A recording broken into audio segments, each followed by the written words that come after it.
علی رسولہ الکریم اما بعد۔ پچھلے ہفتے ہم نے تلاوت تو سورہ حشر کے پہلے رکوع کی مکمل کر لی تھی، لیکن درس میں آخری آیت جو ہے آیت نمبر 10 وہ رہ گئی تھی۔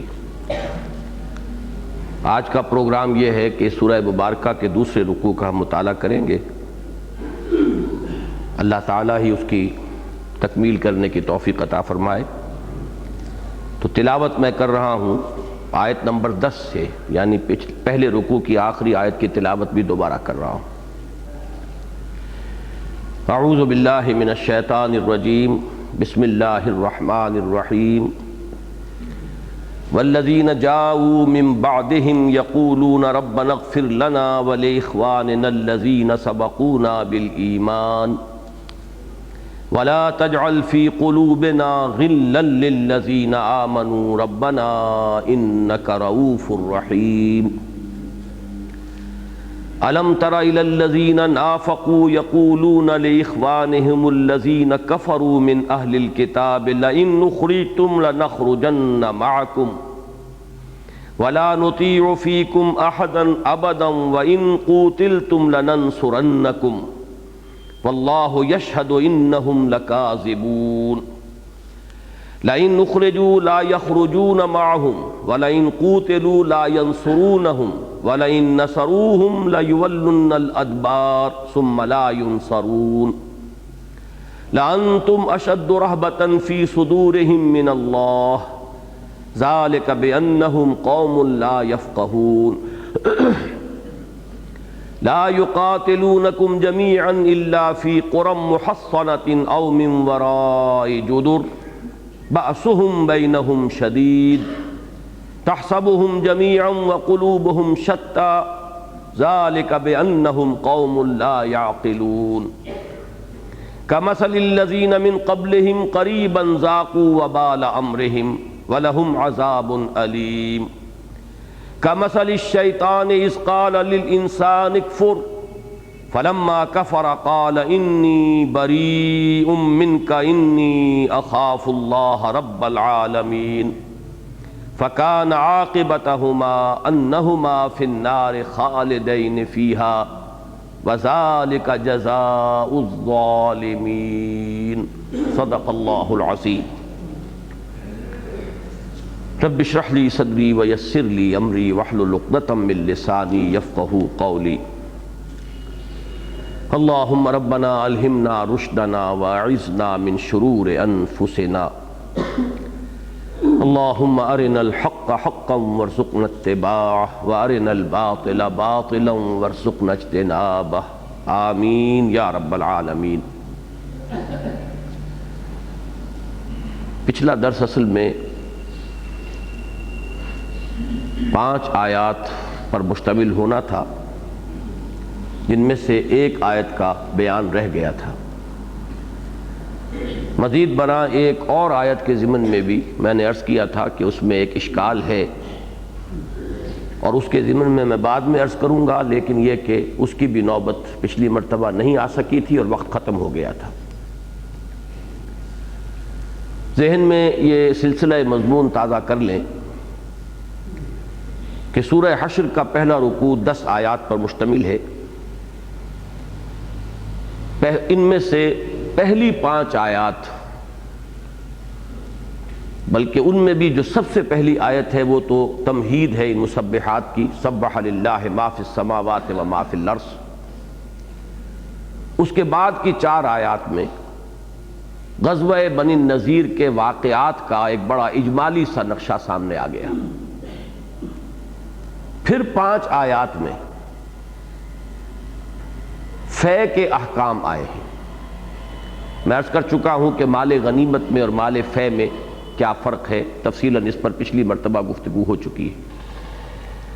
اموال غنیمت کا مسئلہ پہلی مرتبہ پیدا ہوا تھا غزوہ بدر کے بعد، جبکہ اللہ تعالیٰ نے فتح عطا فرمائی اور کثیر مقدار میں مال غنیمت مسلمانوں کے ہاتھ آیا، تو پہلی مرتبہ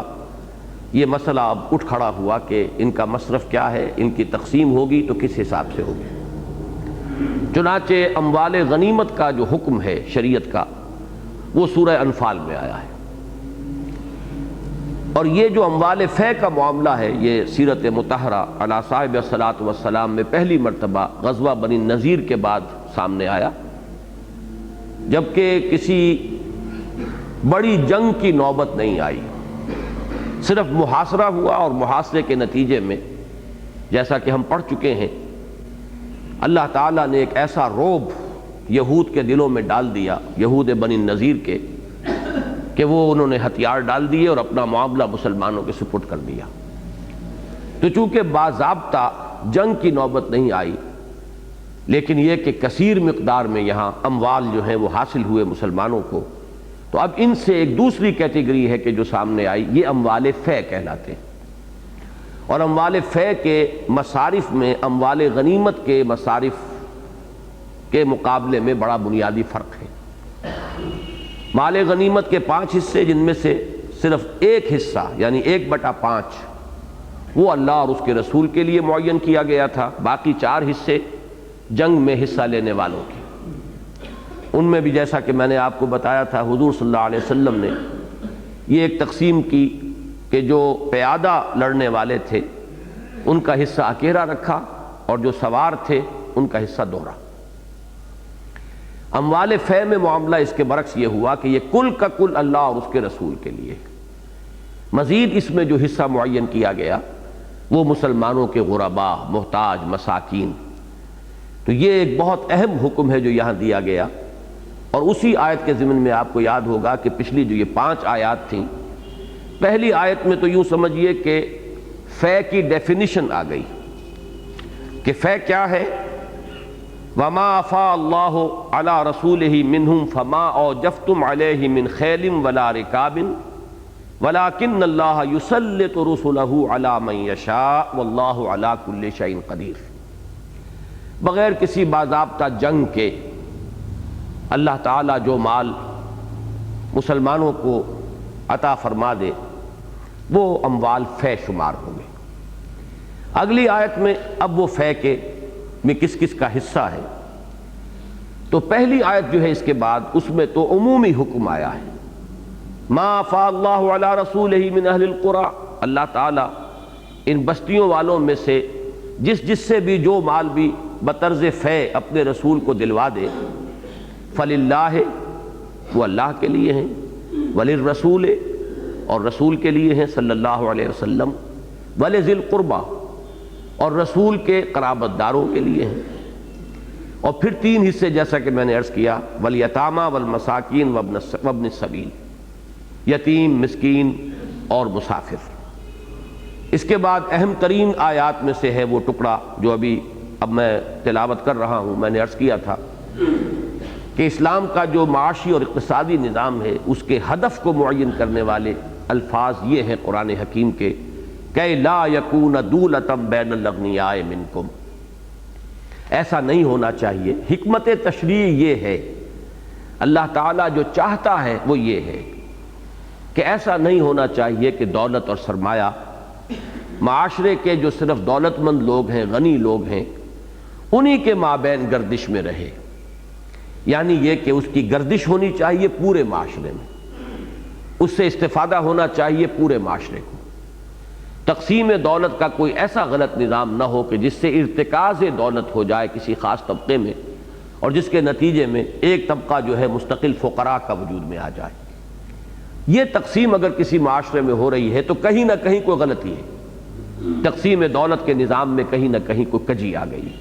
کہ لا یکون دولۃ بین الاغنیاء منکم، یہ میں پچھلی مرتبہ وضاحت سے عرض کر چکا ہوں کہ یہ ہے ہدف، ٹارگٹ یہ ہے۔ اب اس کو کس کس طور سے اچیو کیا گیا ہے اسلام کے اقتصادی نظام میں، وہ پھر تفصیل طلب بات ہے، چند اشارات میں نے پچھلی مرتبہ کر دیے تھے۔ اس کے بعد ایک اور آیت، یہ بھی ہمارے دین کی جو روح ہے اس کے اعتبار سے بڑی اہمیت کی حامل ہے، یہ الفاظ وَمَا آتَاكُمُ الرَّسُولُ فَخُذُوهُ وَمَا نَهَاكُمْ عَنْهُ فَانْتَهُوا، جو بھی رسول تمہیں دے دیں صلی اللہ علیہ وسلم اسے لے لو، قبول کرو، بلکہ مضبوطی سے پکڑو، تھامو، اور جس چیز سے بھی وہ تمہیں روک دیں رک جاؤ۔ یہ صرف تقسیم اموال کے ضمن میں نہیں، مال غنیمت یا مال فے کے ضمن میں نہیں، اگرچہ یہاں تو اسی کانٹیکسٹ میں یہ الفاظ آ رہے ہیں، لیکن یہ ہے کہ یہ تو در حقیقت پورے دین کی سمجھیے کہ روح ہے کہ بمصطفیٰ برساں خیش را کے دین ہمہ اوست، اگر بہو نہ رسیدی تمام بولا بیست۔ واتقوا اللہ ان اللہ شدید العقاب، اتباع رسول کے ساتھ یقیناً جو دوسری بلکہ کہنا چاہیے کہ بنیادی جو دین کی روح ہے وہ اللہ کا تقویٰ ہے۔ اللہ کا تقویٰ اختیار کرو اور جان لو کہ اللہ تعالیٰ سزا میں بھی بہت سخت ہے، جہاں وہ غفور اور رحیم ہے اور تواب اور غفار اور ستار ہے، وہاں وہ شدید العقاب بھی۔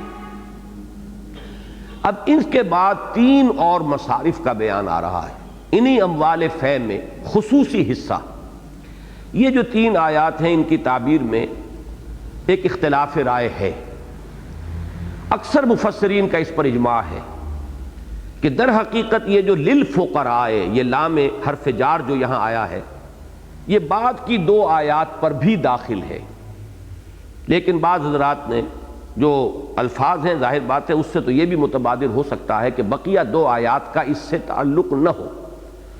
وہ ایک کلام ہے، مستانف کلام ہے، علیحدہ کلام ہے، اس لیے کہ مبتدا و خبر کی ترکیب وہاں بھی مکمل بن جاتی ہے،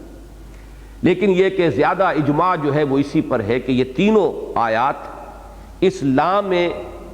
یہ لام استحقاق، اس کے ساتھ یہ اس کے تابع ہیں، للفقراء المہاجرین، اور اس کے بعد اگلی آیت والذین اتبعوا الدار، تو اس میں بھی اگر لام کو شامل سمجھا جائے گا تو وللذین اتبعوا الدار، اور آخری آیت جو آج ہمیں پڑھنی ہے والذین جاؤ من بعدہم وللذین جاؤ من بعدہم، اس رائے کے روح سے پھر فیصلہ یہ ہوگا کہ اموال فے میں وہ 6 جو اس کے حقدار معین کیے گئے ہیں اس آیت میں وہ تو ہے مستقل، مزید ان 3 کا بھی حصہ اس میں شامل ہے، اور اس سے گویا کہ قیامت تک آنے والے مسلمانوں کو اس میں شامل کر لیا گیا ہے۔ اس تعبیر سے بہت اہم نتیجہ نکلتا ہے، اور در حقیقت اسی کی بنیاد پر حضرت عمر نے اپنا وہ تاریخی اجتہاد جو ہے وہ کیا تھا رضی اللہ تعالی عنہ، کہ جب بڑے پیمانے پر فتوحات ہوئی ہیں ان کے دور خلافت میں، اور بڑے بڑے ملک جو ہیں دارالاسلام میں داخل ہو گئے، عراق فتح ہو گیا، ایران فتح ہو گیا، تو اب ایک بہت بڑا مسئلہ اٹھ کھڑا ہوا کہ انہیں مال غنیمت پر قیاس کریں یا اموال فے پر قیاس کریں۔ اگر مال غنیمت قرار دیتے ہیں تو اس کا تو مطلب یہ ہے کہ جتنے بھی مسلمان تھے فوجی جنہوں نے جنگ میں حصہ لیا تھا ان میں وہ زمینیں بھی تقسیم ہو جانی چاہیے۔ اگر یہ ہو جاتا تو یوں سمجھیے کہ تاریخ انسانی کی سب سے بڑی جاگیرداری کا نظام وجود میں آ جاتا۔ چند ہزار تھے صحابہ کرام تعداد میں وہ جنہوں نے جنگوں میں حصہ لیا تھا، اور کتنے بڑے بڑے یہ ملک تھے، یہ جس کو آپ کہتے ہیں آج بھی دی فرٹائل کریسنٹ، یہ شام اور عراق اور اس کے ساتھ ایران کا علاقہ ملحق جو ہے، یہ تو ہلال یعنی زرعی ہے اس علاقے کا، بہترین زمینیں ہیں، بہترین علاقے ہیں، بہترین اراضی ہیں۔ اب اگر ان چند ہزار نفوس کے اندر وہ تقسیم کر دی جاتی، وہ ان کی انفرادی ملکیت بن جاتی، تو بہت بڑا جاگیرداری نظام وجود میں آ جاتا۔ تو بعض حضرات نے اس پر اصرار کیا کہ اس کے مطابق تقسیم ہو جانا چاہیے۔ حضرت عمر رضی اللہ تعالیٰ عنہ کو تردد رہا، ان کی رائے یہ تھی کہ نہیں، کافی دیر تک، کافی عرصے تک مجلس شورا میں یہ بحث چلتی رہی، بالآخر انہی آیات کے حوالے سے حضرت عمر رضی اللہ تعالیٰ عنہ نے اپنی وہ بات پیش کی کہ جس پر پھر سب کا انشراح ہو گیا، اور اب یہ مجمع علیہ بات ہے، اس لیے کہ یہ بات ہمارے ہاں طے ہے، اہل حدیث حضرات کے ہاں یہ بات طے شد نہیں ہے، مسلم نہیں ہے، وہ خلفائے راشدین کے اجتہادات کو ابدی نہیں مانتے، ہمیشہ کا نہیں مانتے، وہ سمجھتے ہیں کہ یہ ان کے وقتی اجتہادات تھے،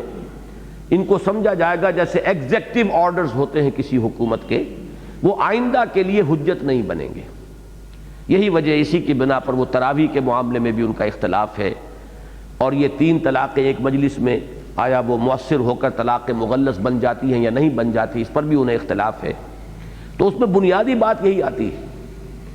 کہ باقی سب کا اس پر اجماع ہے، چاروں جو مسلک ہیں اہل سنت کے، حنفی، شافعی، مالکی، حنبلی، کہ حضرت عمر رضی اللہ تعالیٰ عنہ یا دوسرے کسی خلیفہ راشد کا اجتہاد اس دور میں جو ہوا ہے اور جس کو قبول کر لیا گیا. بعض چیزیں ایسی تھی حضرت عمر نے کوئی رائے دی یا حکم صادر کیا، بعد میں انہوں نے واپس لے لیا لوگوں کے اختلاف کے اظہار پر. جیسے آپ نے مہر کے بارے میں طے کیا، ایک سیلنگ مقرر کر دی کہ اس سے زیادہ مہر نہیں رکھا جائے گا، لیکن ایک خاتون نے ان سے اس پر مجادلہ کیا. چونکہ اس سے پہلی صورت ہماری سورہ مجادلہ تھی، اس لیے یہ لفظ میری زبان پر آ گیا. انہوں نے مجادلہ کیا کہ آپ کو کیا حق پہنچتا ہے کہ ہمارے اس حق پر تحدید قائم کریں جس پر نہ اللہ نے کوئی حد لگائی اور نہ کوئی عائد کی ہے کوئی پابندی، نہ اس کے رسول نے. تو حضرت عمر نے اپنا وہ حکم واپس لے لیا. لیکن حضرت عمر ہوں یا حضرت ابو بکر صدیق یا حضرت عثمان، ان میں سے کسی کا وہ اجتہاد کہ جو قبول ہو گیا، گویا کہ اس پر اجماع ہو گیا. اور اجماع تو اصل میں اگر کوئی امکان اس کا ہے تو اسی دور کا اجماع تھا، اس لیے کہ اس وقت تک عالم اسلام ایک وحدت تھی، کہیں ابھی تفرقہ نہیں تھا، ایک سے زیادہ ملک نہیں تھے. آپ کو معلوم ہے کہ بنی امیہ کے دور تک بھی جا کر یہ بات قائم رہی ہے، لیکن بنو عباس کا دور جیسے ہی شروع ہوا 2 حکومتیں ہو گئیں، اس لیے کہ اسپین میں بنو امیہ کی حکومت جاری رہی اور باقی جو ہے یہ بنو عباس کی حکومت ہو گئی. تو وہاں سے تو 2 کا سلسلہ شروع ہو گیا. یا حضرت علی کے عہد خلافت میں ایک درمیانی شکل یہ رہی ہے کہ یکجا نہیں ہو سکا نظام حکومت جو ہے. لیکن یہ کہ یہ جو اصحاب ثلاثہ ہیں ہمارے رضی اللہ تعالیٰ عنہم اجمعین، حضرت ابو بکر، حضرت عمر، حضرت عثمان، ان کے زمانے میں عالم اسلام سیاسی انتظامی اعتبار سے بھی ایک وحدت تھا اور کوئی فرقہ بھی نہیں تھا. اس اعتبار سے اس وقت جو اجماع ہو گیا تو وہ تو گویا کہ ایک ایسا اجماع ہے کہ جس کے اجماع ہونے میں کسی شک و شبے کی گنجائش ہی نہیں ہو سکتی. اس پہلو سے حضرت عمر رضی اللہ تعالیٰ عنہ کا وہ اجتہاد جو ہے وہ اب ہمیشہ ہمیش کے لیے ہے کہ اب اس کے بعد جو اصول بنا وہ میں آپ سے عرض کر دوں، اس لیے کہ بات لمبی ہے، کہ مال غنیمت کا اطلاق اس کے بعد ہوا ہے صرف میدان جنگ میں حاصل ہونے والے اموال منقولہ پر، وہ کہ جو موویبل کوئی اشیاء ہوتی ہیں ان پر، اور وہ بھی میدان جنگ میں. یہ نہیں کہ اس کے بعد فرض کیجئے کہیں فتح ہو گئی ہے، اس کے بعد کسی بستی میں داخل ہوئے تو بستی جو ہے اب وہ سارا مال و اسباب وہاں کا اور وہاں کی ساری عورتیں جو ہیں وہ کنیزیں بن جائیں گی. نہیں، جو میدان جنگ میں آئے ہیں لوگ وہ گرفتار ہوں گے تو غلام شمار ہوں گے، اور وہ ان میں اگر کوئی عورتیں ہیں وہ بانیہ شمار ہوں گی، اور جو مال منقولہ ہے موویبل پراپرٹی ہے وہ وہاں پر مال غنیمت شمار ہوگا. باقی اس کے بعد جو کچھ ملتا ہے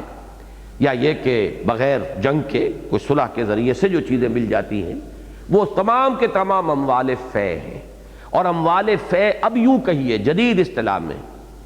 کہ وہ گویا کہ پوری ملت اسلامیہ کی ملکیت ہے، کسی فرد واحد کی ملکیت نہیں. لہذا طے یہی ہوا کہ ان تمام زمینوں پر جو پہلے سے کاشتکار تھے، وہ چاہے عراقی ہوں، مجوسی ہوں، ایرانی ہوں، کوئی شامی ہوں، وہ کام کرتے رہیں گے. وہ ایک طرح کی موروثی مزارعت قائم ہوئی، لیکن یہ مزارعت انڈیویجولز کے ساتھ نہیں تھی، افراد کے ساتھ نہیں تھی، ریاست کے ساتھ تھی. زمینوں کے اوپر خراج اور افراد کے اوپر جزیہ، یہ سب جائے گا بیت المال میں، اور بیت المال سے سب کو استفادہ ہوگا. پوری ملت اسلامیہ جو ہے وہ اس کے اندر شریک ہے، جو بھی مستحقین ہیں ان کو اس سے مدد دی جائے گی. اس ذریعے سے وہ بہت بڑا آلہ وجود میں آ گیا کہ جو آزاد معیشت کے نتیجے میں جو عدم توازن پیدا ہو سکتا تھا اس کو رفع کر سکتا تھا. کہ یہ اتنی بڑی ایک قوت تھی اب یہ بیت المال کہ اس سے فقراء، مساکین، جو بھی کسی وجہ سے معاشی دوڑ میں پیچھے رہ گئے ہوں، خود مکتفی نہ ہو، اپنے قدموں پر کھڑے نہ ہو سکتے ہوں، ان کی کفالت عامہ جو ہے بیت المال اگر کر سکتا ہے تو انہی اموال کی بنیاد پہ کر سکتا ہے. یہ ہے بہت بڑا معاملہ کہ جو ان 3 آیات کے ضمن میں بعض حضرات نے رائے دی ہے کہ صرف ایک آیت جو ہے وہ تو چونکہ لام اس میں لگا ہوا ہے للفقراء المہاجرین الذین اخرجوا من دیارہم واموالہم، تو اس میں تو اختلاف ہے ہی نہیں کہ بنو النذیر سے جو اموال فے حاصل ہوئے ان میں اللہ تعالیٰ نے ایک خاص حصہ رکھ دیا مہاجرین کا. میں پچھلی مرتبہ بتا چکا ہوں کہ یہ مہاجرین جب آئے تھے تو پہلا حل جو تھا ان کا وہ تو یہی تھا، مواخات حضور نے کرا دی، اور انصار نے کمال ایثار سے کام لیتے ہوئے اپنی زمینیں تقسیم کر دیں، باغات تقسیم کر دیے، اپنے گھر تقسیم کر دیے، یہاں تک کہ وہ واقعہ میں نے آپ کو سنایا کہ ایک انصاری نے اپنے مہاجر بھائی کو لا کر گھر میں کھڑا کر دیا کہ میری 2 بیویاں ہیں، ان میں سے جو تمہیں پسند ہو میں اسے طلاق دے دیتا ہوں تاکہ تم اسے شادی کر لو، اس لیے کہ میں یہ گوارا نہیں کر سکتا کہ میرا گھر اس طرح آباد ہو کہ 2 بیویاں ہوں اور میرے مہاجر بھائی کا گھر جو ہے آباد نہ ہو۔ تو یہ تو ان کا وہ کمال ایثار تھا جس کی کہ اگلی آیت میں پھر اللہ تعالیٰ کی طرف سے اس کی تعریف ہوئی ہے، تحسین ہوئی ہے۔ ان مہاجرین کا معاملہ حضور نے یہ کیا، جیسا کہ میں نے پچھلی مرتبہ بتایا کہ انصار سے پوچھ لیا کہ اب 2 شکلیں ہیں، ایک شکل تو یہ ہے کہ تمہارے جو تم نے اموال دیے تھے اپنے مہاجر بھائیوں کو وہ تو تمہیں لوٹا دیے جائیں، اور یہ مال فے جو ہے یہ کل کا کل ان مہاجرین کو دے دیا جائے تاکہ وہ اپنی معاشی زندگی کو استوار کر سکیں، اور دوسری شکل یہ ہے کہ وہ جو ہے وہ آپ کے پاس برقرار رہے، وہ جو آپ نے دیا تھا ان کے پاس رہے اور اس میں آپ کو بھی حصہ دے دیا جائے۔ تو انصار کا جواب یہ تھا، یہ تاریخی بات ہے، اس کی شاید نظیر دنیا میں کہیں اور نہ مل سکے، کہ حضور نہ ہمیں اپنے وہ اموال واپس لینے ہیں جو ہم نے اپنے ان مہاجر بھائیوں کو دیے تھے، نہ ان میں سے کوئی حصہ ہمیں مطلوب ہے، یہ بھی آپ کیوں کا توں جیسے چاہتے ہیں ان کو تقسیم کر دیجیے۔ تو یہی ہے در حقیقت اس روح دین کا مظہر جو ہوا کہ ما آتاکم الرسول فخذوہ وما نہاکم عنہ فانتہوا، اصل شے جو ہے وہ تو رسول کا فیصلہ ہے صلی اللہ علیہ وسلم، ان کی منشا ہے، وہ جس طریقے سے بھی فیصلہ کریں، جس انداز میں تقسیم کریں، بندہ مومن کا کام یہ ہے کہ اسے قبول کرے، جو دیں اس کو عطا سمجھ کر قبول کریں اور بحسن قبول اس کو حاصل کریں، اور جو اللہ کے رسول جس چیز سے روک دیں اس سے وہ رک جائیں۔ فرمایا للفقراء المہاجرین الذین اخرجوا من دیارہم واموالہم ویبتغون فضلا من اللہ ورضوانا وینصرون اللہ ورسولہ۔ اب یہ مہاجرین کی جو شان بیان ہوئی ہے، وہ مہاجرین، وہ حاجت مند ان میں جو اپنے گھروں سے نکالے گئے، اپنے اموال سے نکال دیے گئے، جدا کر دیے گئے، چھین لیے گئے ان سے ان کے اموال، یبتغون فضلا من اللہ، وہ اللہ کے فضل کے متلاشی ہیں، جویا ہے، اور اس سے مراد ہے جنت، ذالک فضل اللہ یؤتیہ من یشاء، ورضوانا، اور اللہ کی رضا کے طالب ہیں، وینصرون اللہ ورسولہ، اور وہ تو سر سے کفن باندھے ہوئے ہیں اور جانے ہتھیلی پر رکھ کر میدان میں آئے ہوئے اللہ اور اس کے رسول کی مدد کے لیے، یعنی اللہ کے دین کا بول بالا کرنے کے لیے۔ اولئک ھم الصادقون، یہ ہے راست باز، یہ ہے اصل میں صداقت شعار۔ اب وہ آیت آئی والذین تبوؤا الدار والایمان من قبلہم، اب یہ شکل بھی ہو سکتی ہے نحوی اعتبار سے کہ اس کو مبتدا مانا جائے والذین تبوؤا الدار والایمان من قبلہم، اور یحبون من ہاجر الیہم یہاں سے جو ہے خبر بن جائے گی، تو یہ ایک بالکل علیحدہ سا جملہ بنے گا اور کلام مستانفہ اس کو شمار کیا جائے گا۔ لیکن جیسا کہ میں نے عرض کیا، اکثر مفسرین کا اس پر اجماع ہے کہ وہ لام کا عمل یہاں بھی داخل ہوگا، وَلِلَّذِينَ تَبَوَّؤُا الدَّارَ وَالْإِيمَانَ مِن قَبْلِهِمْ، یعنی ان اموال فے میں سے حصہ ہے ان کے لیے بھی کہ جو پہلے سے مقیم تھے اس گھر میں، جمے ہوئے تھے، سیٹلڈ تھے، مراد ہیں انصار رضی اللہ تعالیٰ عنہم اجمعین، ان کا بھی اس میں حصہ ہے۔ اس میں جو ایک اشکال ہے وہ میں بھی بعد میں عرض کروں گا، لیکن جو ان کی مدح کے لیے یہاں الفاظ آئے ہیں، جیسے مہاجرین کی مدح کی گئی، انصار کی بھی مدح کی گئی۔ یحبون من ہاجر الیہم، نمبر 1، وہ محبت کرتے ہیں ان سے کہ جو ہجرت کر کے ان کے پاس آئے، انہوں نے دل کی تنگی محسوس نہیں کی ہے کہ یہ ہماری معیشت پر بوجھ پڑ گیا ہے، چھوٹی سی بستی تھی، محدود ذرائع تھے، اب اتنی بڑے تعداد میں یہ حضرات آ رہے ہیں، تو تنگی محسوس نہیں کی، بلکہ اس کے برعکس محبت۔ یحبون من ہاجر الیہم، نمبر 1، ولا یجدون فی صدورہم حاجۃ مما اوتوا، اور جو کچھ ان مہاجرین کو دیا گیا اس پر وہ اپنے دل میں کوئی تنگی محسوس نہیں کرتے، یہ ان کی دوسری شان۔ وَيُؤْثِرُونَ عَلَىٰ أَنفُسِهِمْ وَلَوْ كَانَ بِهِمْ خَصَاصَةٌ، اور وہ تو اس سے بھی آگے بڑھ کر خود اپنی ضرورتوں پر اپنے ان مہاجر بھائیوں کی ضرورتوں کو ترجیح دینے والے ہیں، اور یہ بھی اس حال میں نہیں کہ وہ غنی ہو، چاہے خود انہیں فقر اور احتیاج لاحق ہو تب بھی وہ ان مہاجرین کو اپنے پر مقدم رکھنے والے ہیں۔ تو یہاں غور کیجئے گا، 3 ہی مختلف الفاظ میں 3 اسلوب تھے کہ جن میں کہ مہاجرین کی مدح کی گئی، اور 3 ہی انداز یہاں آئے ہیں کہ جن میں ان انصار کی مدح کی گئی۔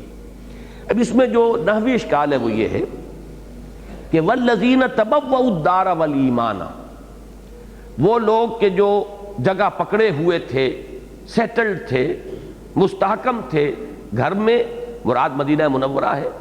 اور ایمان میں۔ اب ایمان کے لیے یہ لفظ تبوؤ جو ہے، تبوا یا تبوؤ، یہ بوانا، بوا یبوؤ، یہ جو بھی الفاظ آتے ہیں یہ تو کسی زمین میں جمنا، اس بوانا لابراہیم مکان البیت، تو وہ زمین سے تو تعلق درست ہو گیا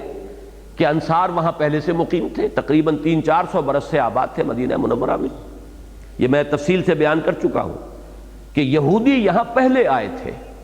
یہ انصار کے قبائل بعد میں آئے ہیں۔ وہ سیل ارم جو آیا ہے، جو یمن میں بہت بڑا سیلاب آیا ہے، اس وقت جو مائیگریشن ہوئی ہے، اس وقت یہ قبائل آ کر یہاں آباد ہوئے۔ یہودی قبیلے جو ہیں یہ تینوں یہ پہلے سے یہاں موجود تھے، لیکن یہ کہ یہ آ کر، اب ظاہر بات ہے جب 3 صدیاں بیت گئیں تو پوری طرح سیٹلڈ تھے، قدم ان کے جمے ہوئے تھے، مضبوطی کے ساتھ وہ زمین میں سیٹلڈ تھے، آباد تھے۔ لیکن ایمان کے لیے یہ لفظ کیسے آیا؟ ایمان کے اندر تو سیٹلمنٹ کا یہ اس طریقے سے عربی زبان کا یہ اسلوب نہیں ہے، یہ لفظ استعمال نہیں ہوتا۔ اس کی 3 تعویلیں ہیں جو امام رازی رحمہ اللہ نے کی ہیں۔ نمبر 1 تو یہ کہ یہاں ایک لفظ محذوف مانا جائے گا، والذین تبوؤا الدار واخلصوا الایمان من قبلہم، جنہوں نے اس گھر میں مدینہ منورہ میں قدم جمائے ہوئے تھے، قرار پکڑا ہوا تھا، جو سیٹلڈ تھے، اور ایمان میں بھی انہوں نے خلوص کا مقام اور مرتبہ حاصل کر لیا تھا۔ ایک تعویل تو یہ ہے، اور اس کے لیے امام رازی نے ایک شعر کوٹ کیا ہے عربی کا کہ یہ عام اسلوب ہے کہ 2 الفاظ کو جمع کر کے لے آتے ہیں، جبکہ اس سے پہلے جو بھی لفظ آ رہا ہو وہ صرف ایک لفظ کے ساتھ مناسبت رکھتا ہے، دوسرے لفظ کے ساتھ مناسبت نہیں رکھتا۔ دوسرے لفظ کے ساتھ جو مناسبت رکھنے والا لفظ ہے وہ محذوف ہو جاتا ہے۔ وَلَقَدْ رَأَيْتُكَ فِي الْوِغَاءِ مُتَقَلِّدًا سَيْفًا وَرُمْحًا، میں نے تمہیں دیکھا تھا میدان جنگ میں کہ تم نے تلوار بھی گردن میں حمائل کی ہوئی تھی اور نیزہ بھی، حالانکہ نیزہ کبھی گردن میں حمائل نہیں کیا جاتا، تلوار تو لٹکائی جاتی تھی، نیزہ تو ہمیشہ ہاتھ میں ہوتا تھا۔ لیکن یہ کہ متقلدن کا لفظ آیا ہے اصل میں تلوار کے لیے، ورمحا یہ اس کے ساتھ آ گیا ہے،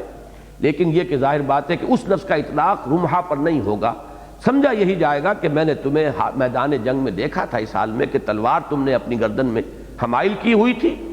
اور ہاتھ میں نیزہ لیا ہوا تھا۔ تو اسی طرح یہاں پر ہوگا والذین تبوؤا الدار واخلصوا الایمان من قبلہم، ایک تعویل۔ دوسری تعویل بڑی پیاری ہے، میں اسی کے لیے اس تفصیل کو بیان کر رہا ہوں کہ امام راضی فرماتے ہیں کہ یہ بھی صحیح ہے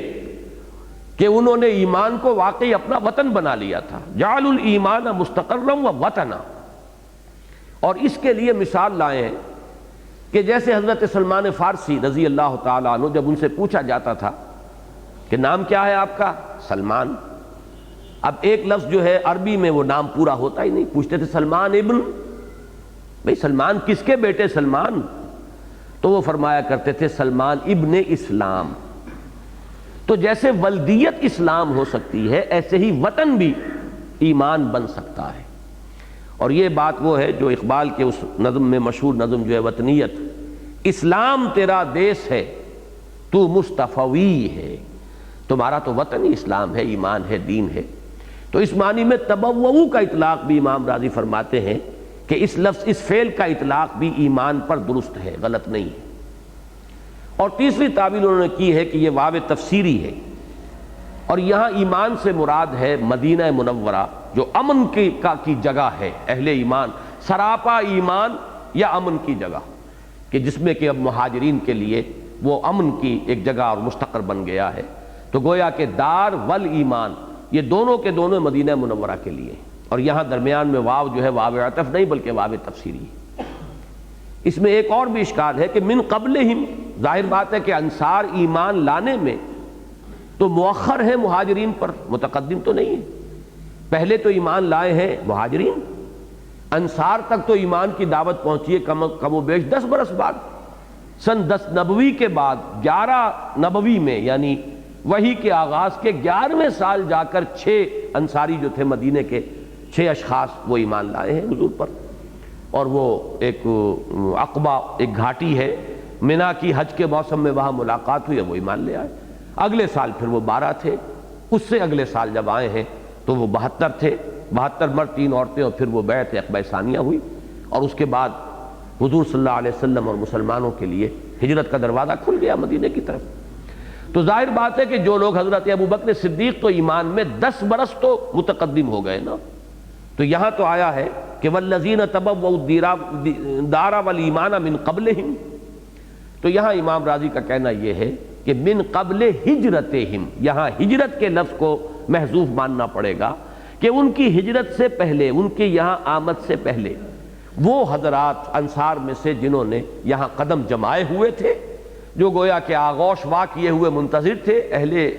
ایمان میں سے جو مہاجرین آ رہے تھے ان کی، اور ان کے لیے ان کی کیفیت یہ تھی کہ یحبون من ہاجر الیہم ولا یجدون فی صدورہم حاجۃ مما اوتوا ویؤثرون علی انفسہم ولو کان بہم خصاصہ ومن یوق شح نفسہ فاولئک هم المفلحون۔ اب آخری آیت والذین جاؤوا من بعدہم، یہاں بھی وہ دونوں ہی امکانات تو موجود ہیں۔ نحو کے قواعد کی روح سے یہ بھی ایک علیحدہ جملہ ہو سکتا ہے، کلام سابق کے ساتھ اس کا کوئی تعلق نہ ہو۔ والذین جاؤوا من بعدہم یہ مبتدا ہوگی، یقولون ربنا اغفر لنا ولاخواننا الذین سبقونا بالایمان، یہ اس کی خبر بن جائے گی، جملہ بن جائے گا۔ لیکن جیسا کہ میں نے عرض کیا، پھر دہرا رہا ہوں کہ اکثر مفسرین کا اس پر اجماع ہے، اور اس کی اس لیے اہمیت بہت زیادہ ہے کہ اسی آیت کا حوالہ دیا تھا حضرت عمر فاروق نے اپنے اس اہم ترین اجتہاد پر جس پر رد و قضا ہوتی رہی، اختلاف رائے رہا، لیکن پھر جب سب حضرات کا دل کھلا ہے اور انشراح سب کو ہوا، صحابہ کو جو بھی اصحاب شورا تھے، وہ اسی آیت کے حوالے سے ہوا، اور اس کی روح سے یہ لازم آتا ہے کہ اسی لام حرف جار جو ہے، لام استحقاق، اس کے ساتھ اس کو بھی اس کے تابع مانا جائے، وَلِلَّذِينَ جَاءُوا مِن بَعْدِهِمْ۔ اب باقی جو ہے یہ ان کی شان ہے، ان کی حالت ہے، ان کی کیفیت ہے، ان کی نعت ہو رہی ہے، یعنی ترجمہ یہ کیا جائے گا اور مال فے ان کے لیے بھی ہے جو ان کے بعد آئے۔ اب یہ تا قیام قیامت جو بھی مسلمان آئیں گے وہ گویا کہ سب کے سب اس آیت کی ذیل میں آ گئے، ان سب کا حصہ اس میں شامل ہے۔ تو یہ گویا کہ میں عرض کر رہا ہوں ایک لفظ ذرا ڈرتے ڈرتے کہیں اس پر اعتراض آپ نہ کریں، یہ اجتماعی ملکیت کا سب سے پہلا فیصلہ ہے جو دنیا میں ہوا ہے،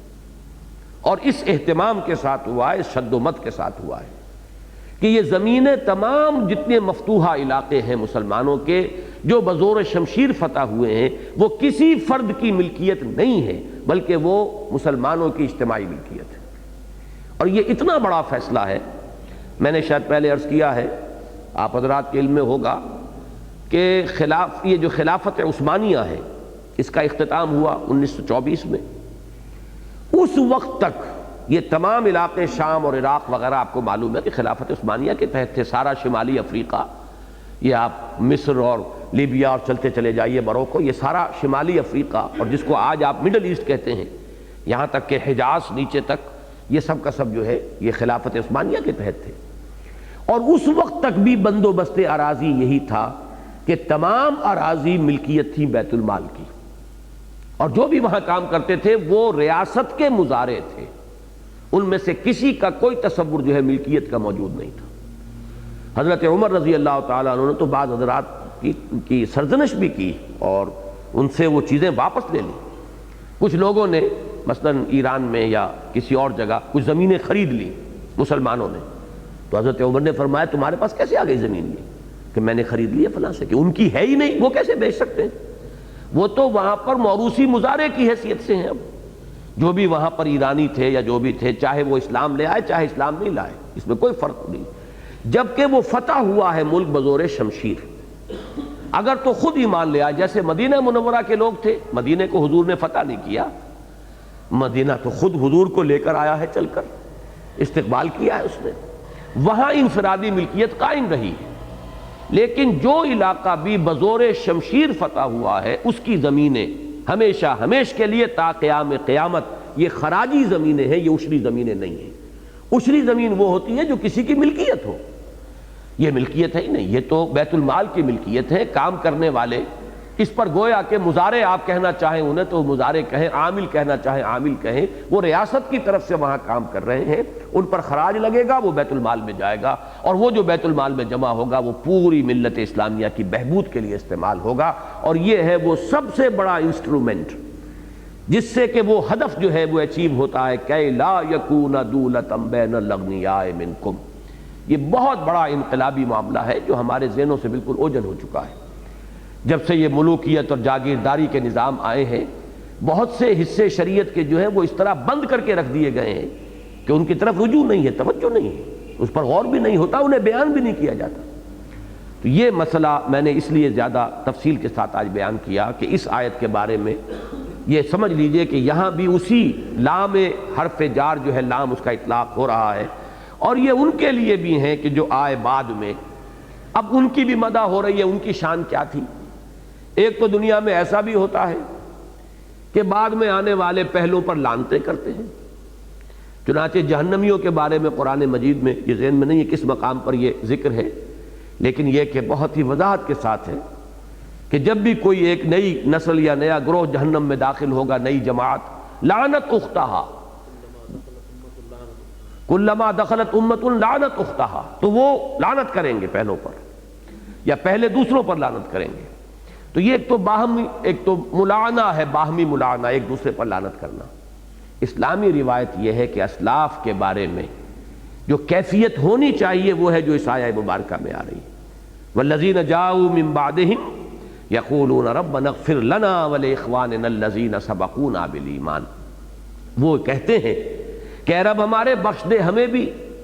اور ہمارے ان بھائیوں کو بھی جنہوں نے ہم پر سبقت کی ایمان میں، جو ہم سے آگے آئے، ایمان کو پہلے قبول کیا، جو ہم سے آگے گزر گئے۔ یہ اسلاف کے بارے میں ایک عمومی تلقین دی جا رہی ہے بطرز خبر کہ یہ ان کا قول ہے،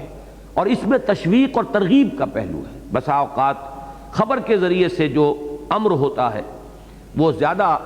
ایک مؤکد ہو جاتا ہے، بات کو حکم دینے کی بجائے ایک کیفیت ایسی بیان کی جائے جیسے کہ جملہ خبریہ ہے، کسی حال کا بیان ہو رہا ہے، لیکن اس میں جو تحسین کا پہلو ہے، اس کی جو تائید اور توثیق ہے، اس میں در حقیقت ایک ہدایت مضمر ہوتی ہے آنے والوں کے لیے کہ تمہاری یہ کیفیت ہونی چاہیے کہ اسلاف کے بارے میں، خاص طور پر صحابہ کرام کا معاملہ بہت بڑی محرومی اور بہت بڑی بد نصیبی ہے کسی مسلمان کی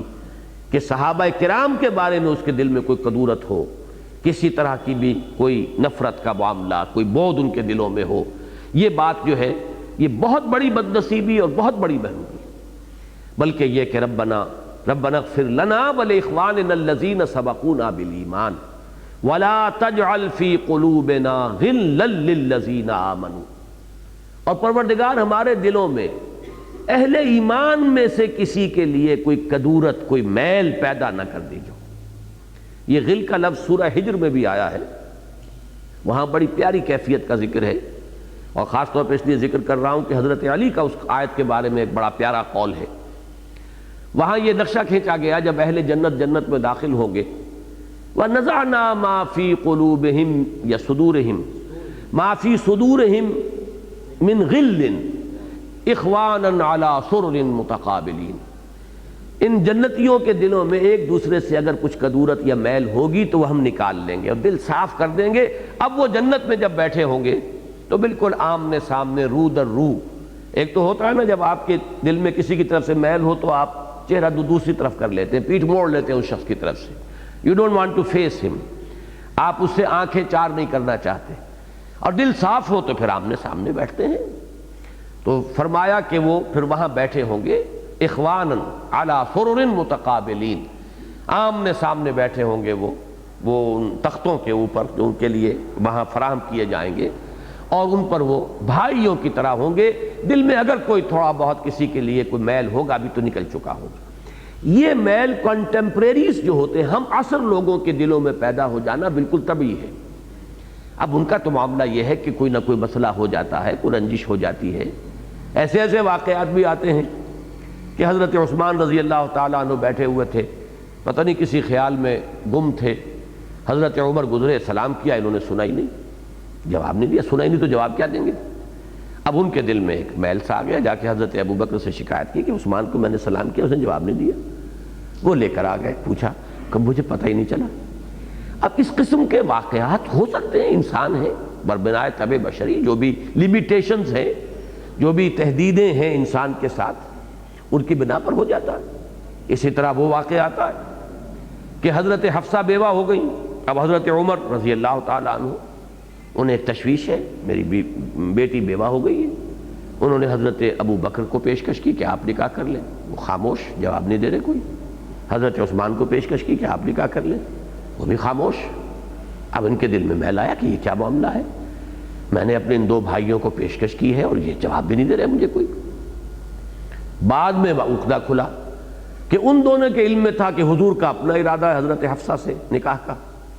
اب نہ تو وہ قبول کر سکتے تھے پیشکش حضرت عمر کی، نہ وہ راز تھا ابھی حضور کا جو ان کے پاس تھا، نہ راز ڈسکلوز کر سکتے تھے۔ تو وہ گومگو کے عالم میں ہے، نہ ہاں کر سکے نہ کر سکیں، نہ کریں تو کچھ بتائیں کہ کیا سبب ہے، وہ سبب جو ہے حضور کا راز بنتا ہے، تو دل میں ایک میل آ گیا۔ اس طرح کے واقعات کا جو ہم عصر لوگ ہیں ان کے اندر پیدا ہو جانا بالکل طبعی ہے، فطری ہے، وہ سمجھ میں آنے والی بات ہے۔ حضرت علی نے جو فرمایا اس آیت کے بارے میں کہ وَنَزَعْنَا مَا فِي صُدُورِهِم مِّن غِلٍّ إِخْوَانًا عَلَىٰ سُرُرٍ مُتَقَابِلِينَ، فرمایا یہ آیت میرے اور معاویہ کے لیے اتری ہے کہ ہمارے دلوں میں جو کچھ ایک دوسرے سے کچھ نہ کچھ تو آخر غبار آیا، جنگیں ہوئی ہیں، باضابطہ جو ہے مقابلے ہوئے ہیں، تو اللہ تعالیٰ ہم دونوں کے بھی دلوں کو بالکل صاف کر دے گا جنت میں داخلے کے وقت۔ تو یہ وہ لفظ غل ہے جو وہاں بھی آیا ہے۔ اور ایک حدیث بڑی پیاری ہے، یہ غالباً حضرت عبداللہ ابن عمر کا معاملہ ہے یا عبداللہ ابن عباس رضی اللہ تعالیٰ عنہما، ان دو میں سے کسی کا ہے، کہ حضور نے فرمایا ان سے کہ ان کنت تقدر علی ان تصبح وتمسی ولا یکون فی قلبک غل لاحد فافعل، کہ اگر تمہارے لیے ممکن ہو کہ تم صبح شام ایسے کرو کہ کسی کے لیے دل میں کوئی کدورت اور میل نہ ہو، اگر کر سکو تو کرو، یہ کرنے کا کام ہے۔ اب اس کا کیا عملی طریقہ ہوگا کہ آدمی روزانہ رات کو اپنے دل کا جائزہ لے لیا کرے کہ اپنے کسی بھائی کی طرف سے کوئی میل، کوئی اس کی طرف سے کوئی کپٹ دل میں، کوئی اس طرح کی رنجش ہے، تو اس کو شعوری طور پر معاف کر کے اپنے دل کو صاف کر کے سوئے۔ اور یہاں بھی جو الفاظ ہیں کہ اگر تمہارے لیے ممکن، ان کنت تقدر، آسان کام نہیں ہے یہ، لیکن اگر کر سکتے ہو تو ضرور کرو، ہے کرنے کا کام، فافعل، ضرور کرو۔ تو یہ معاملہ تو کنٹمپریریز کا ہے۔ تو جہاں تک اسلاف کا معاملہ ہے معاذ اللہ، اس میں تو جیسا کہ میں نے عرض کیا بڑی محرومی اور بڑی ہی بد نصیبی اور بد قسمتی ہے اگر ان کے معاملے میں ہماری زبانیں جو ہیں بے لگام ہو جائیں، اور ہم جس طریقے سے جیسے سورہ حجرات میں الفاظ آئے ہیں وَلَا تَجْهَرُوا لَهُ بِالْقَوْلِ كَجَهْرِ بَعْضِكُمْ لِبَعْضٍ أَن تَحْبَطَ أَعْمَالُكُمْ وَأَنْتُمْ لَا تَشْعُرُونَ، تو وہ شدت تو نہیں، لیکن بہرحال اسی کا عکس سمجھیے کہ صحابہ کرام کے بارے میں بھی اگر ہم جیسے کسی اور کے بارے میں بات کر دیتے ہیں، یہ انداز اگر اختیار کریں گے تو واقعتاً میں سمجھتا ہوں کہ اسی آیہ مبارکہ کا ایک عکس یہاں بھی اس کا اطلاق ہوگا، ان تحبط اعمالکم وانتم لا تشعرون، کہ تمہارے تمام اعمال حبط ہو جائیں، اکارت ہو جائیں، تم اس کا شعور تک نہ ہو۔ البتہ یہ ضرور ہے کسی محقق کے لیے، کسی طالب علم کے لیے کسی وقت کسی صحابی کی کسی رائے سے اختلاف یا ان کے کسی فیصلے کے بارے میں یہ اظہار رائے کہ میرے نزدیک وہ صحیح نہیں تھا، یہ کوئی حرام نہیں ہوگا، اس لیے کہ ہمارے نزدیک صحابہ کرام معصوم نہیں ہیں۔ معصومیت خاصہ نبوت ہے، نبوت ختم، معصومیت ختم۔ خطا کا امکان موجود ہے لیکن خطا اجتہادی۔ صحابہ کرام کے بارے میں یہ بات یقین کے ساتھ دل میں بیٹھنی چاہیے کہ وہاں خطا اجتہادی ہو سکتی ہے، کسی بدنیتی کی وجہ سے نہیں ہو سکتی، اس لیے کہ اس کا جو ہے سارا ناوک نے تیرے سید نہ چھوڑا زمانے میں، اس کی زد پڑتی ہے محمد الرسول اللہ پر صلی اللہ علیہ وسلم، اس لیے کہ درخت تو پھل سے پہچانا جاتا ہے۔ اگر صحابہ کرام کا تزکیہ نفس نہیں ہوا تو ناکام کون ہے؟ وہ تو مزکی ناکام ہوئے، پھر معاذ اللہ ثم معاذ اللہ۔ ایک کلاس ہے وہ فیل ہو گئی پوری کی پوری، تو مورد الزام کون ہوگا؟ استاد ہوگا۔ اس لیے کہ کوئی ایک دو فیل ہو جائے تو ٹھیک ہے، لیکن یہ کہ پوری کی پوری کلاس صاف ہو جائے تو سارا الزام کس پر آئے گا؟ استاد پر آئے گا۔ تو اصل میں جو یہ معاملہ ہے اسی لیے وہ آتا ہے کہ جو من احبہم فبحبی احبہم، ومن ابغضهم فببغضی ابغضهم، کہ میرے صحابہ کا معاملہ یا لا فی اصحابی لا تتخذوهم غرضا من بعدی، اور اس میں الفاظ صاف ہے، بڑی صحیح ہے، منطق صحیح ہے، بالکل صغرا کبرا درست ہے۔ جو بھی ان سے محبت کرتا ہے وہ میری محبت کی وجہ سے محبت کرتا ہے۔ کوئی سعادت مند نوجوان ہے، وہ اپنے والد کے کسی دوست کا احترام کرتا ہے، کیوں کرتا ہے؟ یہ میرے والد کے دوست تھے، ان کا ملنا جلنا تھا، ان کا اٹھنا بیٹھنا تھا، ان سے مراسم تھے ان کے، اس لیے کرتا ہے اپنے والد کے احترام کے حوالے سے ان کے دوست کی۔ اب یہ معاملہ حضور کے صحابہ، لا تسبوا اصحابی، میرے اصحاب کو گالیاں نہ دو، انہیں برا بھلا مت کہو، اللہ فی اصحابی، اللہ سے ڈرو، اللہ کا تقوی اختیار کرو میرے اصحاب کے بارے میں۔ من احبہم فبحبی احبہم ومن ابغضہم فببغضی ابغضہم، جو کوئی ان سے محبت کرے گا یا کرتا ہے وہ میری محبت کے نتیجے میں کرتا ہے یا کرے گا، اور جو کوئی ان سے بغض رکھتا ہے یا رکھے گا وہ بھی میری محبت، میرے بغض کی وجہ سے، اصل بغض مجھ سے ہوگا، جو مجھ پر نکال نہیں پائے گا اپنا وہ خبث باطن کے جو جذبات ہیں اصل، تو وہ نکالے گا میرے اصحاب پر۔ تو یہ خاص طور پر اس آیہ مبارکہ کو صحابہ کی عظمت اور تعظیم اور ان سے محبت، اور اگر کہیں اختلاف ہو تو پھر یہ انسان کا انداز بتاتا ہے کہ ادب کے ساتھ تمام آداب کو ملحوظ رکھتے ہوئے اختلاف رائے ہو سکتا ہے، لیکن یہ کہ یہ بھی جہاں شدید ضرورت ہو، ورنہ یہ کہ ہر آدمی کے لیے ضرورت نہیں ہے، کوئی محقق ہے، کوئی کسی معاملے میں کوئی بات جو ہے وہ کہنا چاہتا ہے، عالم ہے، اس کو بھی پھر انداز جو ہے اس میں ادب کا دامن جو ہے وہ ہاتھ سے چھوٹنے نہ پائے۔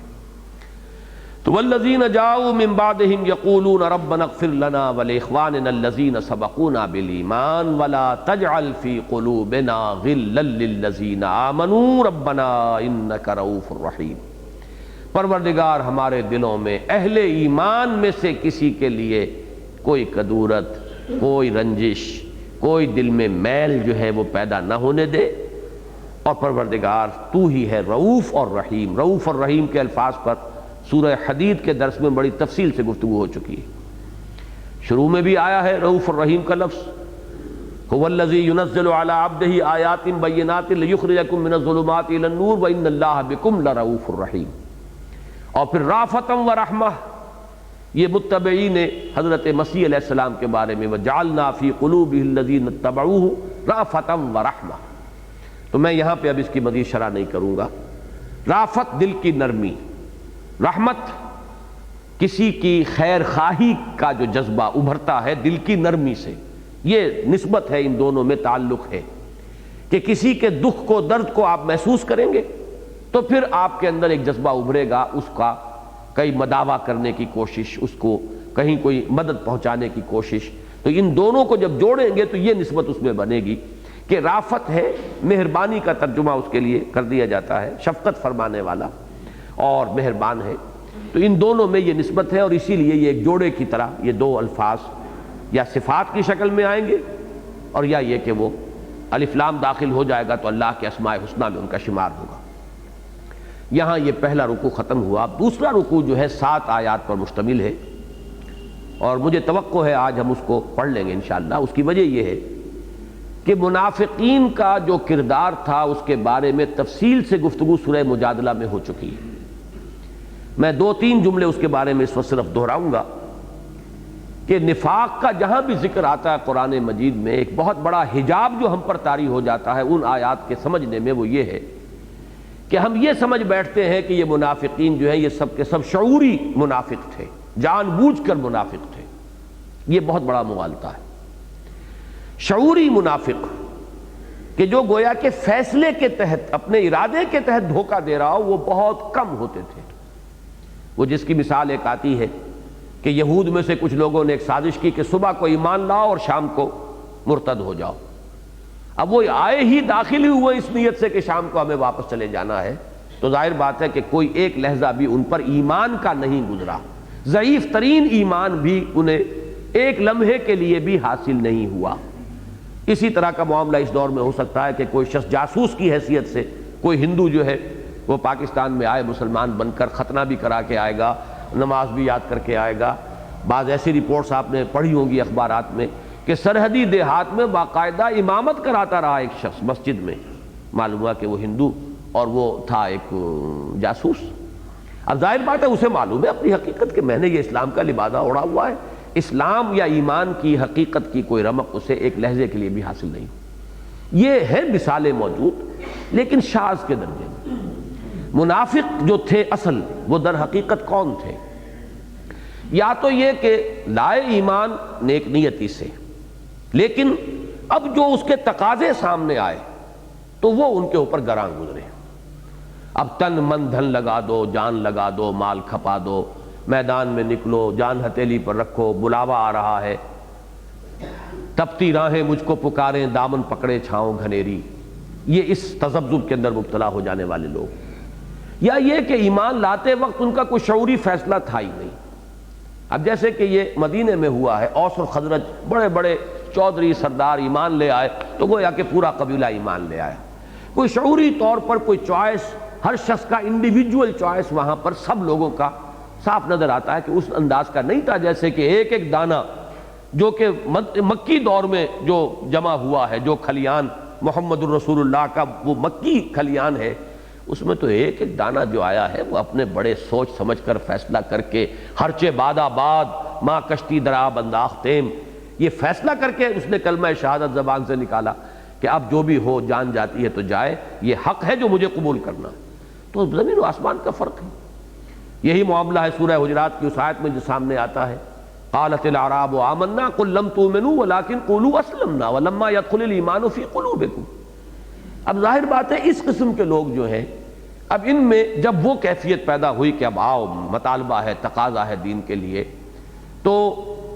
جو کمزوری کا ظہور ہوا،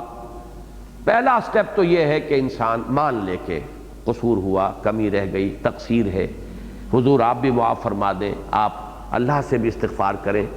کہ وہ بھی ہمیں معاف فرما دے۔ جب تک اپنی کمی، کوتاہی، تقصیر کا اعتراف رہے، یہ نفاق نہیں ہے بلکہ اس کو صرف ضعف ایمان کہیں گے۔ لیکن اب آتا ہے معاملہ، پہلی سٹیج جب جھوٹ بولنا شروع کیا، جھوٹے بہانے بنانے شروع کیے، یہ جو اعتذار، یعتذرون الیک، بہانے بنا رہے۔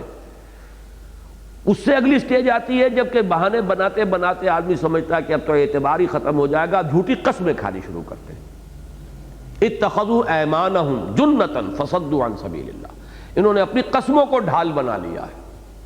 اور اس سے اگلی سٹیج ہوتی ہے کہ جس میں اب ان کے دل میں کدورت پیدا ہو جاتی ہے مومنین صادقین کے خلاف، اور ان کے جو بھی رہنما ہیں، ان کے لیڈر ہیں، اور جو اس وقت محمد الرسول اللہ صلی اللہ علیہ وسلم تھے، کہ انہوں نے اس مشکل میں مبتلا کر دیا۔ یہ بھی ایک بڑی نفسیاتی سی حقیقت ہے، آسانی سے سمجھ میں آ جاتی ہے کہ اگر کسی وقت کوئی کال آئی، کوئی پکار آئی، کچھ لوگ اٹھ کر لپٹ گئے فرض کی پکار پر، واپس نہیں پھیرا کوئی فرمان جنوں کا، تنہا نہیں لوٹی کبھی آواز جرس کی، اور کچھ بیٹھے رہ گئے۔ تو جو بیٹھے رہ گئے وہ نمایاں ہوئے انہی کی وجہ سے کہ جو روانہ ہو گئے۔ سب بیٹھے رہتے تو وہ یکساں ہو جاتے، بات ایک جیسی رہتی، جس کی مثال میرے سامنے آ رہی ہے کہ صلح حدیبیہ کے وقت حضور نے فرمایا کہ اٹھو، اب احرام کھول دو، قربانیاں یہیں کر دو، ایک بھی نہیں اٹھا، تو ظاہر بات ہے کہ کوئی امتیاز نہیں ہوا۔ لیکن کچھ اٹھ جاتے اور کچھ بیٹھے رہتے، اب امتیاز ہو جاتا۔ تو یہ جو امتیاز ہو جاتا تھا کہ مومنین صادقین تو جیسے ہی پکار آئی حاضر لبیک، اور کچھ لوگ بیٹھے رہ گئے، انہیں غصہ آتا تھا کہ ان کی مت ماری گئی ہے، ان کا دماغ خراب ہو گیا ہے، انہیں کوئی اپنے نفع نقصان کا کوئی احساس نہیں رہا، یہ تو بالکل بے وقوف لوگ ہو گئے، فینیٹکس ہو گئے، دیوانے ہو گئے۔ اسی لیے لفظ صفحاء وہ استعمال کرتے تھے، اذا قیل لهم آمنوا كما آمن الناس قالوا انؤمن كما آمن السفہاء الا انهم هم السفہاء ولكن لا يعلمون۔ ہم ان بے وقوفوں کی طریقے سے تو ایمان نہیں لا سکتے کہ اپنے نفع نقصان کا کوئی خیال ہی نہ رہے۔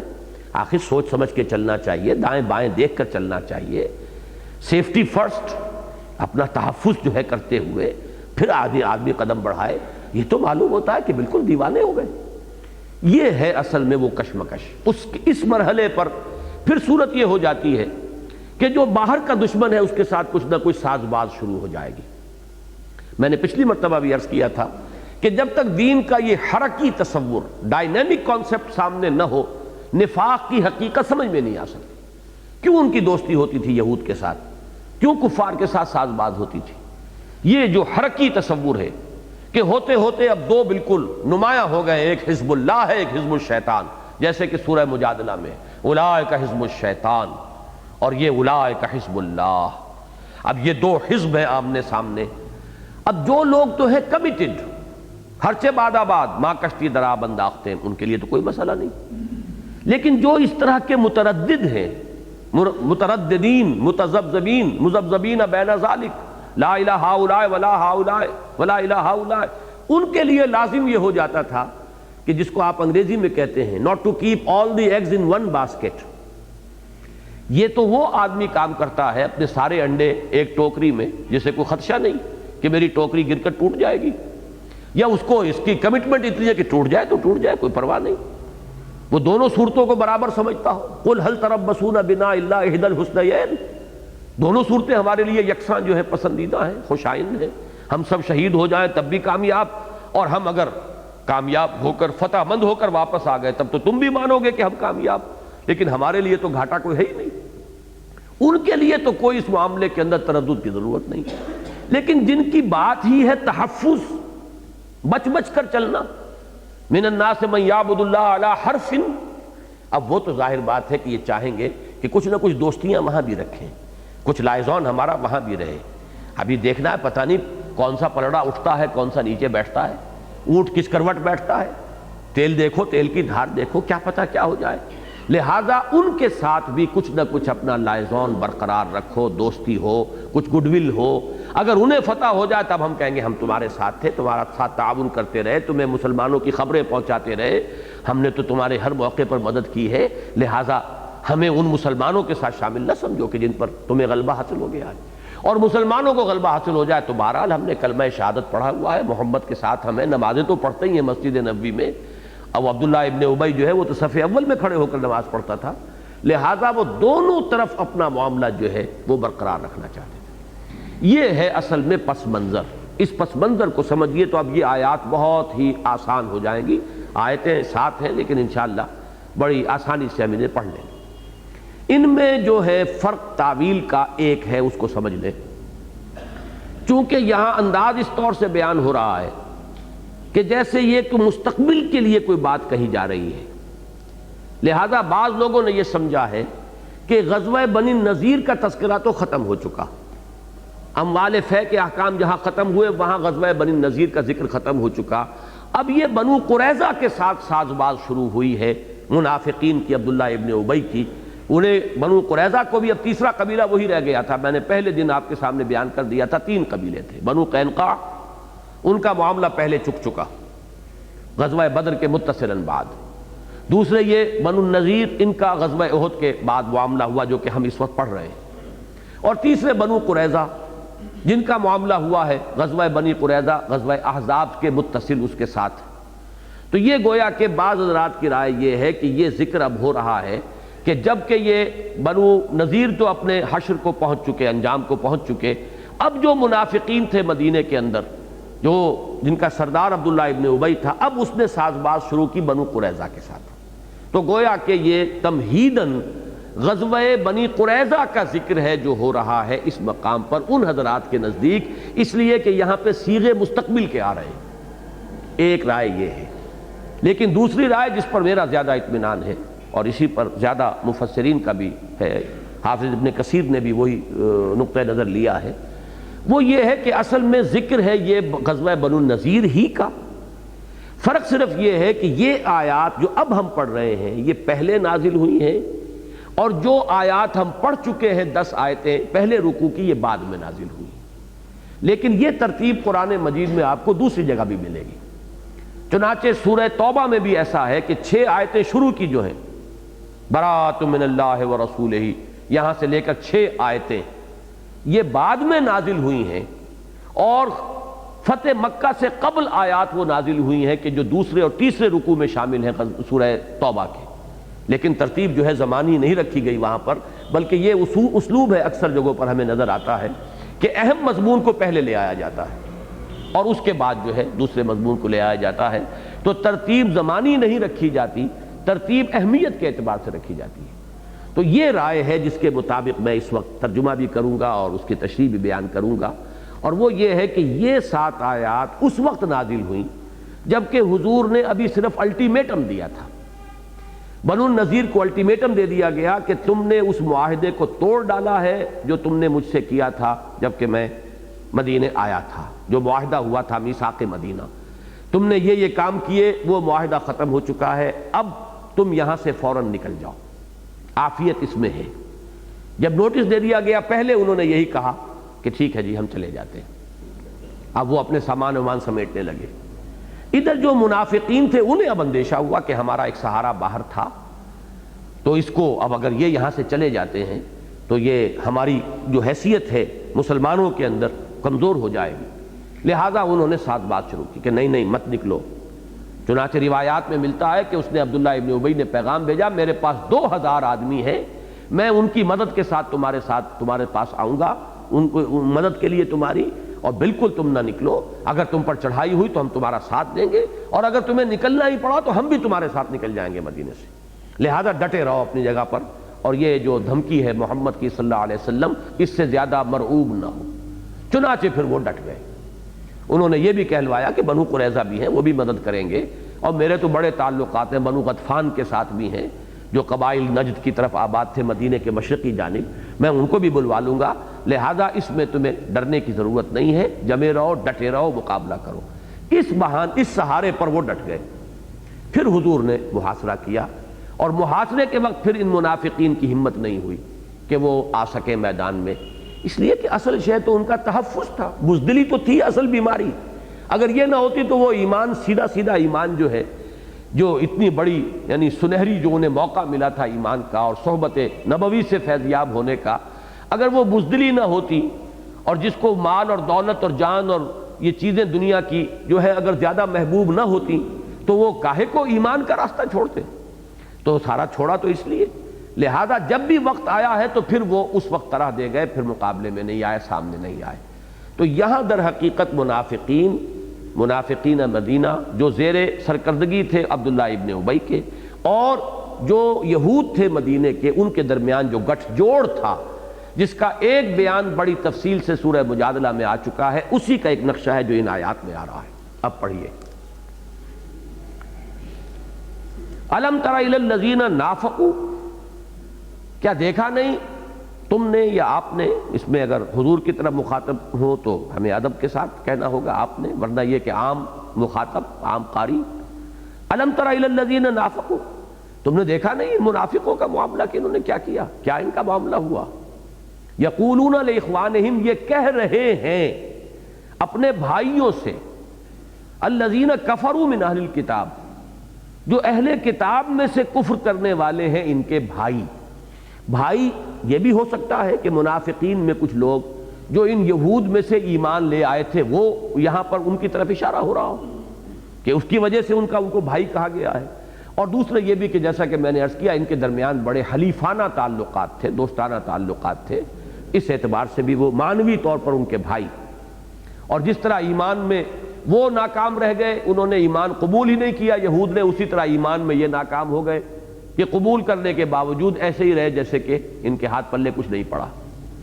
یقولون لاخوانہم الذین کفروا من اہل الکتاب، وہ کہتے ہیں اپنے ان بھائیوں سے اہل کتاب میں سے جنہوں نے کفر کی روش اختیار کی،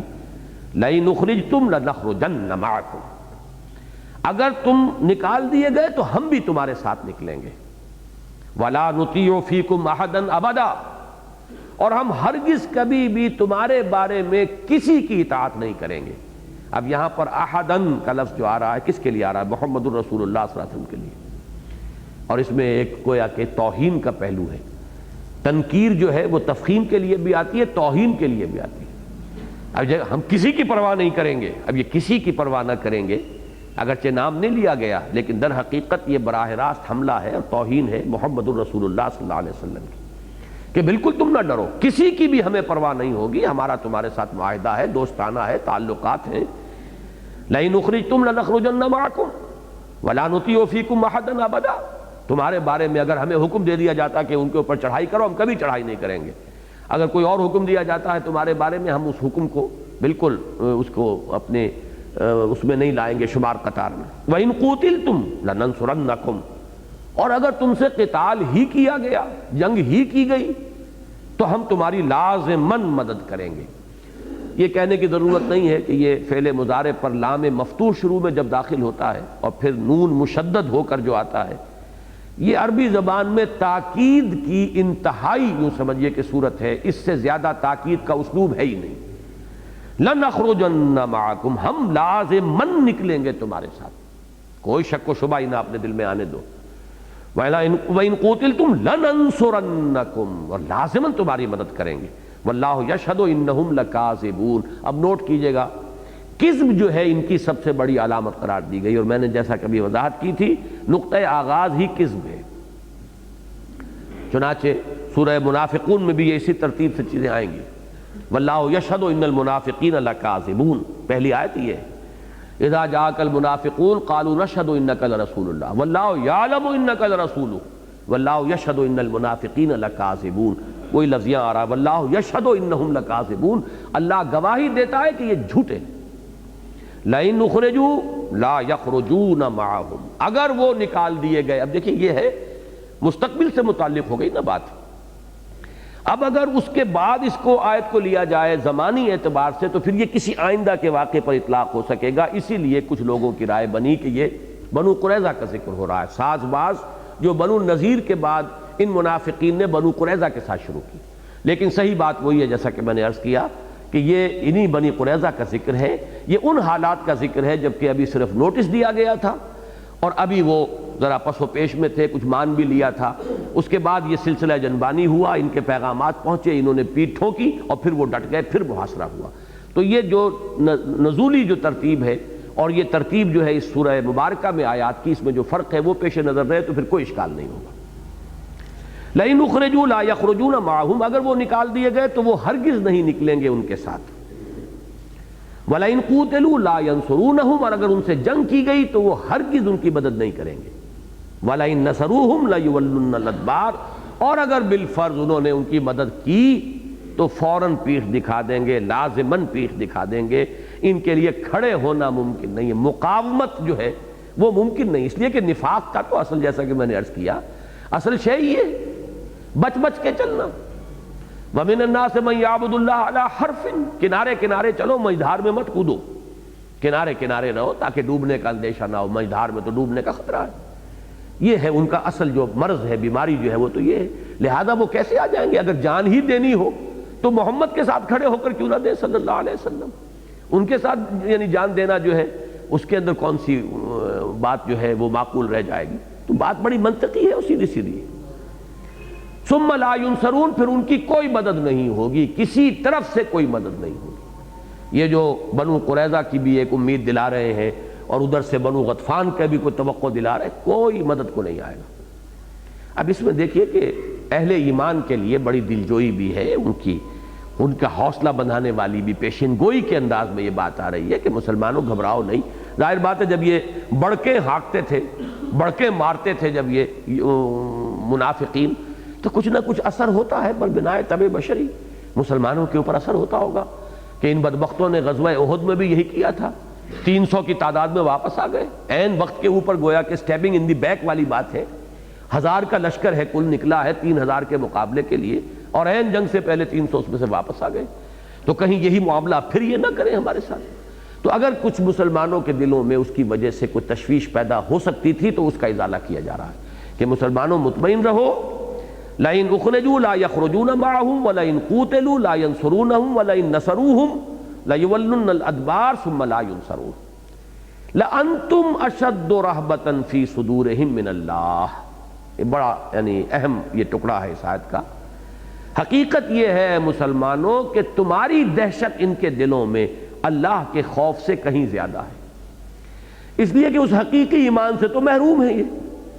حقیقی ایمان ہو تو انسان کو خوف رہ جائے گا صرف اللہ کا، اور کسی کا خوف ہی نہیں۔ اللہ کے اولیاء کی تو شان یہ بیان ہوئی، الا ان اولیاء اللہ لا خوف علیہم ولا هم یحزنون، جس کا اللہ پر تکیہ ہو، بھروسہ ہو،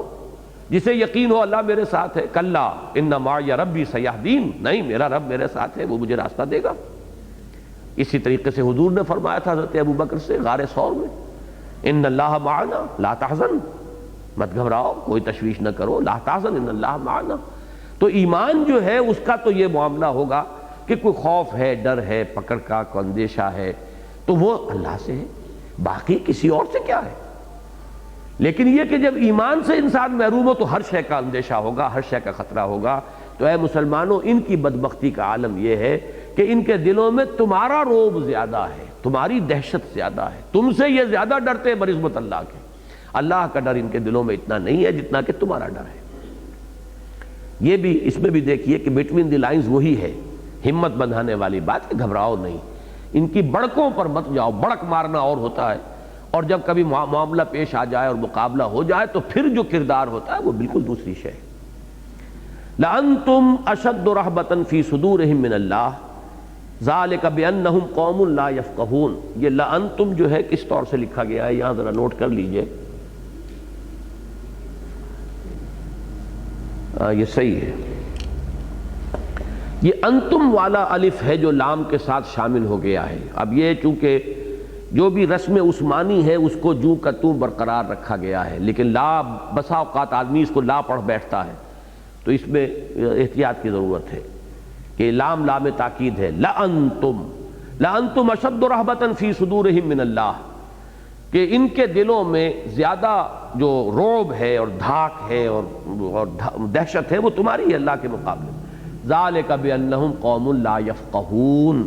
یہ اس لیے کہ یہ لوگ وہ ہیں کہ جو تفقہ سے عاری ہو چکے ہیں، حقیقی فہم اور تفقہ ان کے پاس اب نہیں ہے، گویا کہ مت ماری جاتی ہے جیسے کسی کی۔ تو در حقیقت ایمان جو ہے وہ انسان کو بصیرت عطا کرنے والی شے ہے، اور ایمان سے محروم ہو کر انسان جو ہے وہ در حقیقت ان لوگوں کے مانند ہو جاتا ہے جیسے کہ سورہ بقرہ میں فرمایا تخبطہ الشیطان من المس، جیسے کہ شیطان نے کسی کو مخبوط کر دیا ہو، مخبوط الحواس بنا دیا ہو۔ یہ بھی نوٹ کیجئے گا کہ سورہ منافقون میں یہ الفاظ بھی آئے ہیں، ذالک بانہم آمنوا ثم کفروا فطبع علی قلوبہم فہم لا یفقہون، تفقہ سے عاری ہو جانا۔ اب ان کی جو ہے ساری مت جو ہے الٹی ہو گئی ہے، اس وجہ سے ان کی کیفیت یہ ہے کہ اللہ کا اتنا ڈر انہیں نہیں رہا ہے بدبختوں کو جتنا کہ ہے مسلمانوں یہ تم سے ڈرتے ہیں۔ لا یقاتلونکم جمیعا الا فی قری محصنۃ او من وراء جدر، ان کی بزدلی کا عالم یہ ہے۔ اب یہ الفاظ جو ہیں دونوں پر وہ جو گٹھ جوڑ ہے حزب اللہ حزب الشیطان، اس میں یہودی بھی ہیں اور منافقین بھی ہیں، دونوں پر ان کا اطلاق ہوگا۔ ان دونوں کا حال یہ ہے کہ یہ کبھی بھی تم سے جنگ نہیں کر سکیں گے۔ ویسے یہ کہ منافقین تو خیر کبھی ان سے جنگ کوئی کھلم کھلا ہوئی نہیں، وہ تو تھے ہی مارے آستین، اس لیے زیادہ اطلاق اس کا جو ہے یہ یہود پر ہے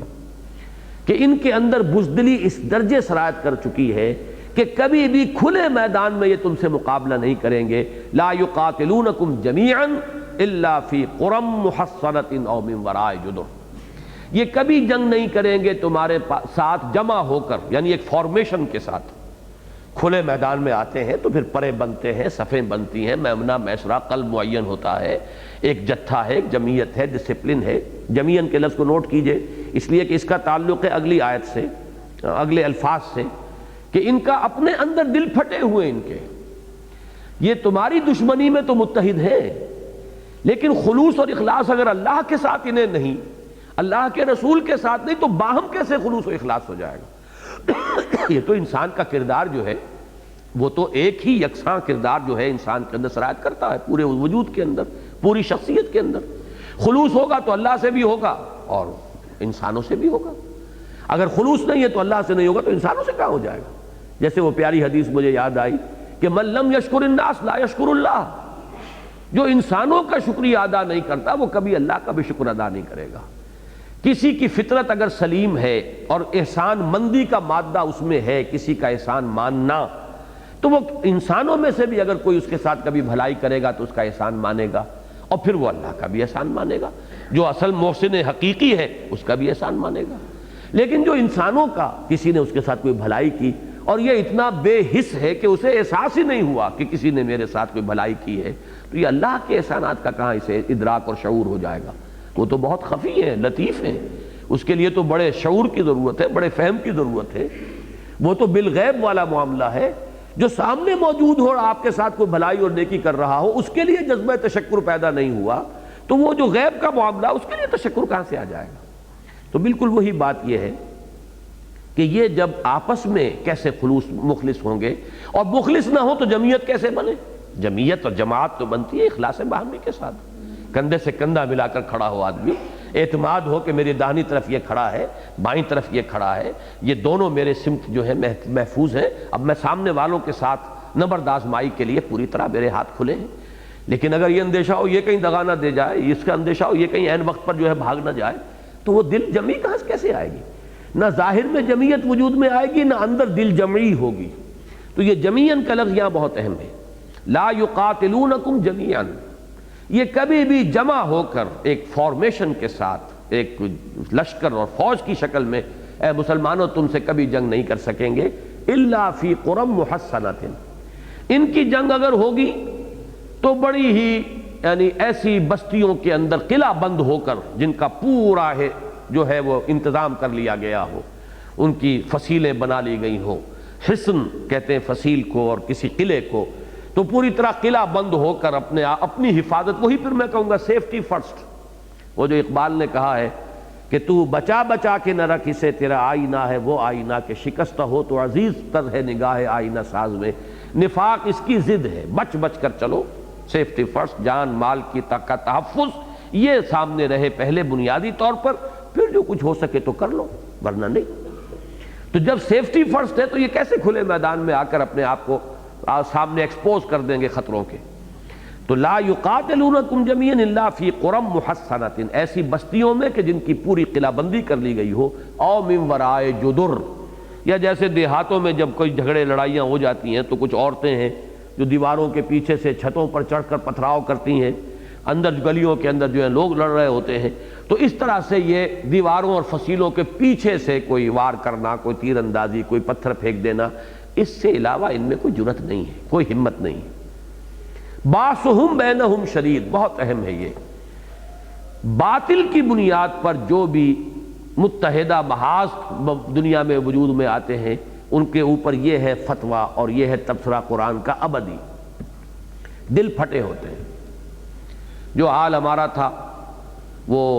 نظام مصطفیٰ تحریک میں کہ نمازیں ایک دوسرے کے پیچھے پڑھنے کو تیار نہیں اور چلیں اسلامی نظام قائم کرنا، یہ حال جو ہوتا ہے، اور یہ میں یہاں پر وہ حدیث بھی آپ کو سنا دوں کہ یہ جو نقشہ کھینچا جا رہا ہے یہود کا، یہ نہ سمجھیے کہ صرف یہود ہی پر اس کی اپلیکیشن ہے، بالکل اس کی خبر دی ہے محمد الرسول اللہ صلی اللہ علیہ وسلم نے امت مسلمہ کے بارے میں۔ اس حدیث کو بھی ذہن میں رکھیے جو میں نے اپنے ایک اہم مضمون کے آغاز میں کوٹ کی ہے، امت مسلمہ کا عروج و زوال، کہ میری امت پر بھی وہ سب کچھ آ کر رہے گا، لَيَأْتِيَنَّ عَلَىٰ أُمَّتِي كَمَا أَتَىٰ عَلَىٰ بَنِي إِسْرَائِيلَ حَسْبَ النَّعْلِ بِالنَّعْلِ، جیسے ایک جوڑے کی ایک جوتی دوسری جوتی کے مشابہ ہوتی ہے۔ تو حضور نے خبر دی تھی، یوشک ان تداعی علیکم الامم، مسلمانوں مجھے اندیشہ ہے ایک وقت آئے گا کہ دنیا کی قومیں تم پر ایک دوسرے کو دعوت دیں گی کہ یہ لقمہ تر ہے، آؤ تناول فرماؤ، جیسے کہ کوئی دعوت کا اہتمام کرنے والا جب دسترخوان بچھا دیا جاتا ہے تو پھر کہتا ہے آئیے تشریف لائیے تناول فرمائیے، ایسے ہی تم لقمہ تر بن جاؤ گے اقوام عالم کے لیے اور وہ تمہیں آ کر تناول فرمائیں گے۔ اب اس پر چونک گئے صحابہ کرام، کیا سبب ہو سکتا ہے اس کا؟ ان کے لیے یہ ناقابل قیاس بات تھی، تو ان کا بڑا سوال جو آیا بڑا عجیب تھا، امن قلت نحن یومئذ یا رسول اللہ، حضور کیا اس زمانے میں ہماری تعداد بہت کم رہ جائے گی کہ ہم اس طرح لقمہ تر بن جائیں گے، نرم نوالا بن جائیں گے قوموں کے لیے؟ آپ نے فرمایا نہیں، بل انتم یومئذ کثیر، تمہاری تعداد تو بہت ہوگی اس دن، جیسے آج ہم گنتے ہیں کیلنڈروں میں چھپتا ہے 1 ارب سے اوپر ہماری تعداد ہے اور اتنے ملک ہیں، لیکن دنیا میں وزن کیا ہے؟ حضور کے الفاظ کیا ہیں؟ تمہارا حال کیا ہوگا؟ غصاء کا غصاء السیل، جیسے سیلاب آتا ہے تو اوپر جھاگ ہوتا ہے، ایسے جھاگ بن کر رہ جاؤ گے، تمہارا وزن کوئی نہیں ہوگا دنیا۔ کوئی عزت نہیں، کوئی وقار نہیں، کوئی حیثیت نہیں، گنتی لے کر چاٹتے رہو کہ ہم اتنے ہو گئے، 1 ارب ہو گئے اور فلاں ہو گئے ہیں، حیثیت کیا ہے؟ اس پر پھر پوچھا حضور کیوں ہوگا ایسا؟ آپ نے فرمایا تمہارے اندر ایک بیماری پیدا ہو جائے گی، اس بیماری کا نام ہے وہن، واو ہا اور نون، ایک لفظ وہم ہے، میم سے، یہ وہن ہے نون سے، اسی سے لفظ توہین بنا ہے۔ صحابہ نے پھر پوچھا مل وہن یا رسول اللہ، حضور یہ وہن کیا بیماری ہے؟ اب نوٹ کیجئے، حب الدنیا و کراہیت الموت، دنیا کی محبت اور موت کا خوف، موت کا فرار، موت سے ڈر۔ جب کسی مسلمان امت کے اندر زوال آتا ہے اور یہ کیفیت پیدا ہو جاتی ہے تو وہ لقمہ تر ہے، پھر اب اس کے اندر کوئی مقاومت، ڈٹنا، کھڑے ہونا ممکن نہیں ہوتا۔ یہی حال ہمارا ہوا اس صدی کے شروع میں، جب وہ سلطنت عثمانیہ کے ٹکڑے ہوئے ہیں، چیتھڑے کر دیے گئے، اور یہ اس کا اور وہ اس کا، اور یہ اٹلی کا اور یہ فرانس کا، اور یہ برطانیہ کے زیر انتداب رہے گا اور یہ اس کو دے دو، ایک ملک کے نہ معلوم کتنے ٹکڑے ہوئے، اور وہ اس طریقے کی تقسیمیں ہوئی ہے کہ آج تک بھی وہ تقسیمیں چلی آ رہی ہیں، ان کے ختم ہونے کی کوئی صورت نظر نہیں آ رہی۔ لا یقاتلونکم جمیعا الا فی قری محصنۃ او من وراء جدر باسہم بینہم شدید، ان کی تو آپس کی جو دشمنی اور مخاصمت ہے وہی بہت شدید ہے، جمع کیسے ہو؟ تحسبہم جمیعا وقلوبہم شتیٰ، تم سمجھتے ہو کہ یہ جمع ہے، متحد ہے،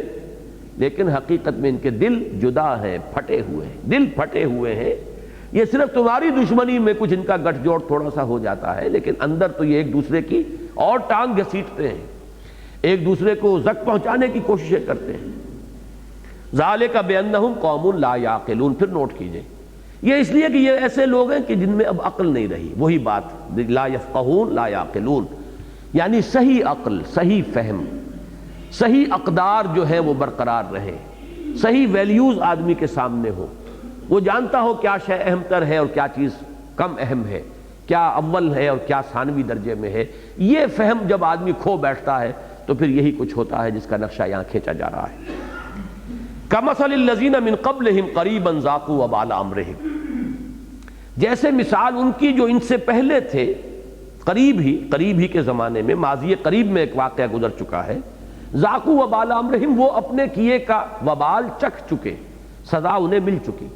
اب یہاں نوٹ کیجئے گا جن کے نزدیک یہ ذکر ہو رہا ہے بنو قریظہ کے معاملے کا، ان کے نزدیک اس آیت میں ذکر ہو رہا ہے یہ بنو النذیر کا،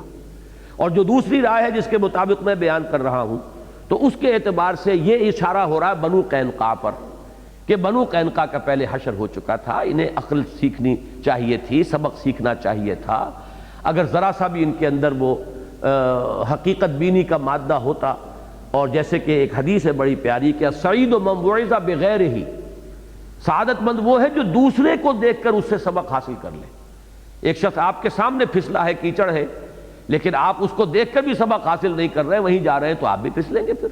ایک آدمی وہ ہے دیکھ لے کہ وہ پھسل گئے ہیں تو کم سے کم اس سے آپ بچ کر نکلیں۔ السعید من وعظ بغیرہ، دوسرے کو دیکھو تو عبرت حاصل کرو، لیکن یہ کہ ان لوگوں نے عبرت حاصل نہیں کی۔ کمثل الذین من قبلہم قریبا ذاقوا وبال امرہم،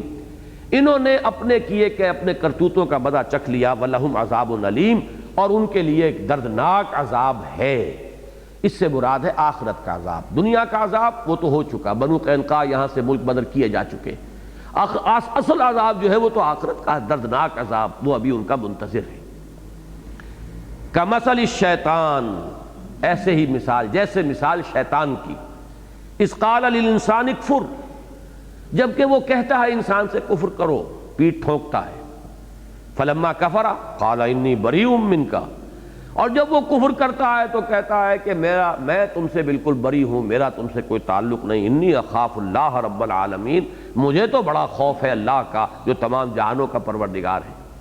اب ظاہر بات ہے کہ جہاں تک حقیقت کے منکشف ہونے کا تعلق ہے وہ تو شیطان لعین پر جتنی ہے وہ سبھی جانتے ہیں کہ وہ ان حقائق سے خوب آشنا ہے، خوب جانتا ہے، کون سی بات اس بدبخت سے چھپی ہوئی ہے، لیکن اس کے باوجود محرومی کیوں ہے؟ وہ حسد، عجب، انا خیر منہ، میں اس سے بہتر ہوں، خلقتنی من نار وخلقتہ من طین، اسے تو نے بنایا غارے سے، مجھے بنایا تھا آگ سے، میں بہتر ہو کر کیسے جھکوں؟ وہی یہود کے علماء کا کردار تھا یہ تو محمد تو ہے بنو اسماعیل میں سے، امیین میں سے، ہم ہیں جو اولاد ہے یعقوب کی، اور ہمارے ہاں چلی آ رہی ہے جو نبوت اور رسالت 2000 برس سے، ہم کیسے اس کو مان لیں، اب ان کو نبی مان لیں؟ تو یہ معاملہ شیطان کا اس سے مثال دی جا رہی ہے کہ وہ پیٹھ ٹھوکتا ہے، لیکن جب وہ کوئی شخص جو ہے اس کی لبیک کہتا ہے اس کی پکار پر، تو پھر وہ علیحدہ ہو جاتا ہے۔ انی بریء منک انی اخاف اللہ رب العالمین۔ مجھے اندازہ نہیں ہے کتنے منٹ ہیں تمہارے پاس۔ اس کی ایک عملی مثال ہے جو سورہ انفال میں آئی ہے کہ غزوہ بدر میں فی الواقع یہ صورت ہوئی ہے کہ شیطان لعین نے پیٹھ ٹھونکی ان قریش کی، وہ لشکر جو آیا تھا۔ چنانچہ یہ آیت نمبر 48 ہے، اذ زین لہم الشیطان اعمالہم۔ یاد کرو جبکہ یہ غزوہ بدر کا ذکر ہو رہا ہے، جبکہ شیطان نے ان کے لیے ان کے اعمال کو مزین کر دیا تھا۔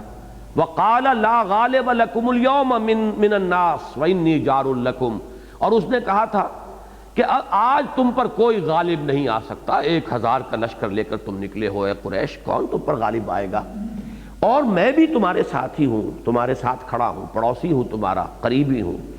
فلما ترات الفئتان نکص علی عقبیہ، جب دیکھا کہ اب یہ دونوں لشکر مٹ بھیڑ ہونے والی ہے، آ گئے ہیں آمنے سامنے، تو وہ اپنی ایڑی کے بل الٹا لوٹا۔ وقال انی بریء منکم انی اری ما لا ترون، تو اس نے کہا کہ میں تو بری ہوں تم سے، اس لیے کہ میں وہ کچھ دیکھ رہا ہوں جو تم نہیں دیکھ رہے۔ وہ جو فرشتوں کا نزول ہوا ہے غزوہ بدر کے موقع پر، اسے تو وہ بھی نظر آ رہے تھے۔ انی اخاف اللہ، مجھے تو اللہ سے بڑا خوف ہے، ڈر ہے۔ وہی نقشہ یہاں کہ شیطان کا معاملہ جو ہے، جو شیطان کرتا ہے عام انسان سے کفر کروانے کے لیے، شرک کروانے کے لیے، اس کی پیٹھ ٹھوکتا ہے اور بھس میں آگ لگا کے پھر وہ جمالو جو ہے وہ پھر علیحدہ دور جا کر کھڑی ہو جاتی ہے۔ یہی کردار ان منافقین کا ہوا ان یہود کے بارے میں، ان کی پیٹھ ٹھونکی، ان کا حوصلہ بڑھایا، امداد کی امید دلائی، عین وقت کے اوپر پھر انہیں چھوڑ کر وہ جو ہے علیحدہ ہو گئے، اور وہ جو حشر جو ان کا ہوا بنو النذیر کا، وہ سب کے سامنے ہے۔ فَكَانَ عَاقِبَتَهُمَا، اب دونوں کا انجام یہ ہوتا ہے، شیطان کا بھی اور جو اس کے بہکاوے میں آ کر کفر اور شرک کی روش اختیار کرتے ہیں، انہما فی النار خالدین فیہا، کہ وہ دونوں آگ میں ہیں، اس میں ہمیشہ ہمیش رہنے والے۔ وذالک جزاء الظالمین، اور یہی ہے ظالموں کا بدلہ، یہی ہے ان کی سزا، وہ اسی کیفر کردار کو پہنچنے کے قابل ہے۔ اللہم انا نعوذ بک من الشیطان الرجیم، اللہم انا نعوذ بک من شرور انفسنا ومن سیئات اعمالنا برحمتک یا ارحم الراحمین۔